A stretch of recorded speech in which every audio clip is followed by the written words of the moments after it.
How are you guys doing? MindShift is a live interview series which brings to you the top experts, coaches, and stories that help you invest in self mastery. My goal with this show is to help you achieve clarity on all the different roadblocks that deter satisfaction and success in life. Well, we know the best people who work so hard to go and achieve the so called idea of success, but even then they question the idea of satisfaction. Well, today in our first episode, we are talking about understanding mental health. When we talk about mental health, I have a lot of interesting insights to share with you today. But those are not going to be coming from me. They are going to be coming from a very special guest. If I need to deep dive into her credentials, she brings with her 27 years of rock solid experience in the field of mental health. Before I say any more, have a look at this. Boys and girls, ladies and gentlemen, join me in welcoming leading psychiatrist, psychotherapist, and the author of Death is Not an Answer, my beloved Dr. Anjali Chhabria. Congratulations to your show. I'm so proud to see you doing this, and I'm happy to be your first guest. It's truly my pleasure. I couldn't think of anyone else possibly to begin this with. And, Doctor, today when we're talking about mind shift, the idea and the intention behind this show is to help every single viewer invest in self mastery. When we talk of mental health, there's such a lot of, oh, oh my God, seriousness. And I don't know, such a sad, depressive voice around it. But today, this initiative, I want it to be about changing the tone. And I want to flip that. Now is Sure. the time we're going to do that. So I'm Okay. going to actually bring you into a game. I'm going to ask you to repeat the numbers 2 to 19 to test how many numbers can you think between 2 to 19. Each number stands for a question. You're Okay. counting numbers from 2 to 19. And the minute I Okay. say stop, the number you give me is associated to a question that has been posed by people who have been waiting for this topic. Because I ran Sure. a poll on social media and people were like, oh my God, we have this question. So I've curated all of it into a game and I Mhm. want us to have fun when we do this. Are Sure. you ready? Sure. Go ahead. Are you ready? All Absolutely. right. So, number five, let me drop the question in front of you. What are the What are the common common causes of causes? emotional disorders and mental illness? So first of all, let me tell you, any of us can go through an emotional disorder. Okay, including you and Hmm. me. Anybody can go through it. Okay, so to begin with, yes, our genetics have played a big role. So for example, if I have an uncle who's depressed, or if I have anxiety running in my family, I'm more prone to it. Okay, then of Hmm. course your personality. If you're an Hmm. introvert, you get affected by everything around you. You take everything really Hmm. seriously. So it's important to all those parents who are watching this, again, how you deal with your introvert child is really important. You need to be very, very sensitive with them. Then of course, how if there is some stressor. So for example, if I fail in my exam, okay, how do I perceive failure? If there's a relationship that does not work out, am I expecting Hmm. all my relationships to work out? So this is the stressor. Okay, then the fourth Hmm. is, what is the kind of support do I get around me? Am I the kind of a person who will reach out for support or not? So if you look at it, there are the causes of this are many. So even though a lot of people fail in their exams or have broken love relationships, what happens is everybody does not get affected. There are those who are more prone than the others. Now what happens to them is, there are a lot of changes in the brain that take place. Okay, so it could be a neurochemical Hmm. imbalance, it could be some circuit changes that happen, which make Hmm. certain parts of your brain less reactive and certain parts of your brain more reactive. So for example, those of you who experience a lot of anxiety, that is because your right brain is being overactive.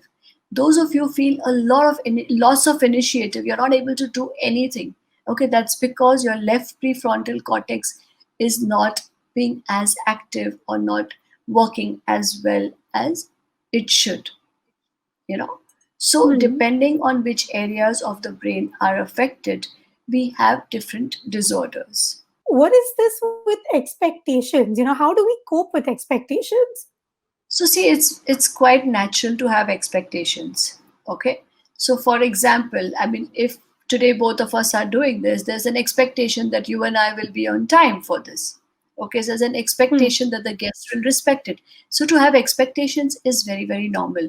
But what happens is in close relationships, we have more expectations because of either what we've gone through or what we haven't gone through, you know. So for example, if someone has not got parental love, they may expect their spouse to give them all that and more. Okay, so sometimes what happens is Hmm. because of the, the, and then you have like regular expectations and then you have unusual expectations. So it's natural to have expectations, but I think what is important is we need to communicate those expectations. The problem is we don't communicate and we expect the other person on the other side to be a magician and to understand our expectations, and because Hmm. of that there's a lot of problems to yourself and problems to others too. So next time, instead of just imagining the other person to be a magician, please voice your expectations. Yes. How can we build emotional resilience? I think that's a very, very important topic today, because we are seeing that all around us there is stress, but we need to learn how to become resilient to it. Okay. So, for those, especially, of course, this is something Hmm. that, if we can start it in childhood, nothing like it. Okay. And one way of doing that, and, there's another Doctor, give term me that we actionable tips, like quick strategies. yeah. So there are ways, we also call this frustration tolerance. Okay, that means the ability to Hmm. tolerate a situation which is frustrating. Okay, Hmm. so making people Hmm. accountable, helping them to work, helping them to set goals. Okay, and helping them to learn when you get no as an answer. Okay, if all the children get yes as an answer for everything, they're going to think that they're going to get whatever they want. Helping them when they fail is more important. Doctor, take us through life skills. What is it and how can So we build it? simple. We need, as we have math skills and English skills, we also need to understand life skills. We need to understand our own emotions. We need to understand other people's emotions. And we need to be able to go through life Hmm. without feeling so low and down in the dumps. We need to be able to negotiate. We need to help Hmm. our emotional intelligence much more than our Hmm. other intelligence. So we have a question from a girl called Rishika Jolly. I love the fact that her name is called Jolly. And she says, how can we train these areas of the brain on our own? So Hmm. now that whoever's out of school and does not have access to the education system, what can these guys do on their own to build a strong mindset, to become emotionally resilient, to be positive? What can these guys do? So I think I have been telling everybody this, that first of all it's very, very simple. Okay, divide your day into five. Hmm. Okay, have a routine for Hmm. yourself. When you wake up in the morning, do not spend more than 15 minutes in your bed. In fact, get out of bed and get Hmm. into your routine. Okay, so you're training your Hmm. mind that whatever it is, I'm going to follow my routine. Okay, and pay Hmm. attention. Of course, divide, as I said, divide things into five. So one is pay attention to yourself. Okay, whether it's your exercise, your food, your sleep, maintain that routine, whatever happens. The second thing is when you're doing your work, pay full attention to that. Okay, spend your time when you're Hmm. working, do not think about other things. Finish your work. Once you've finished your work, then you need to see who are your family and friends, what are their needs, reach out to them. Hmm. Okay, so what you're doing is you're building your life, you're taking care of yourself, you're looking at your environment, you're looking at the real stuff that you need to do, you're looking at family, and then you need to look out at the other family, which is your world. Okay, Hmm. what is it that you are here for? How can you make a difference to people around you? Okay, when you start doing that on a daily basis, you see that yes, not only are you building yourself, you're taking care of yourself, but the most important word in this is balancing. Okay, do not give anything more than one fifth of your day. Okay, pay just Hmm. that much attention to it. Okay, because imagine if I'm obsessed about whole day I'm exercising, whole day I'm only worrying about my sleep. Oh my god, I didn't sleep.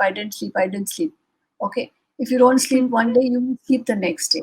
When you learn something new, and that was the fifth part of it, that constantly upgrade yourself. Okay, whenever you're doing something new, whether it's music, whether it's Scrabble, whatever it is, you're actually activating a part of your brain. Okay, and you're helping your memory to get better and better. And I Perfect. think that is what you need to do. Number 9 says, how can one give mental health first aid?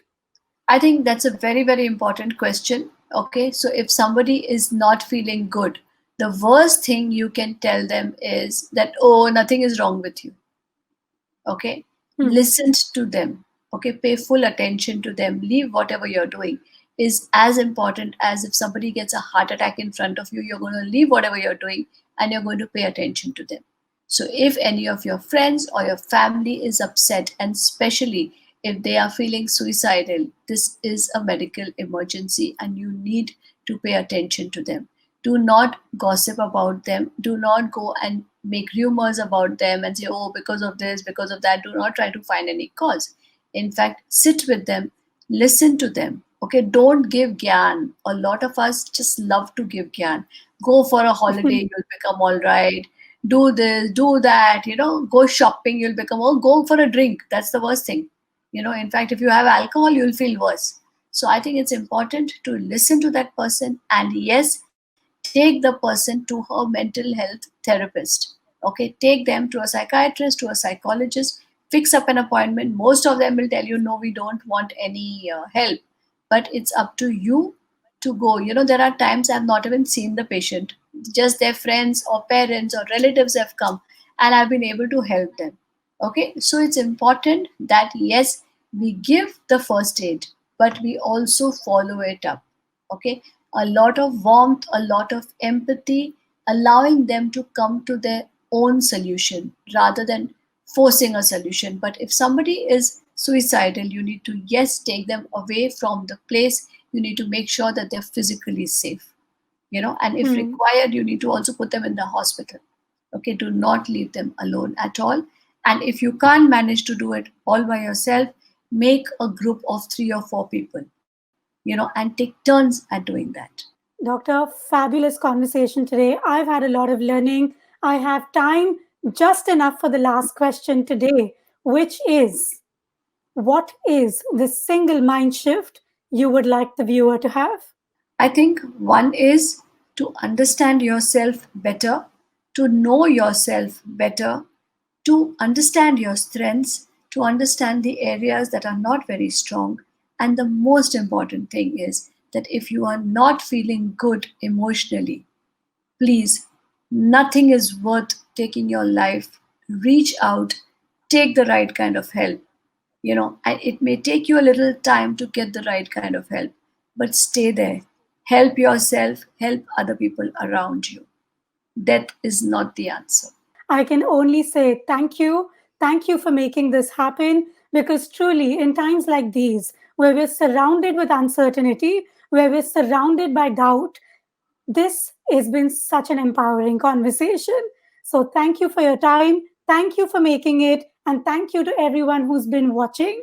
My learning from today's conversation has been that the human mind loves playing games. But the beauty of playing a game is that both parties have an equal opportunity. With that, until next time, this is Avneet Kohli taking your leave. Keep playing your A game.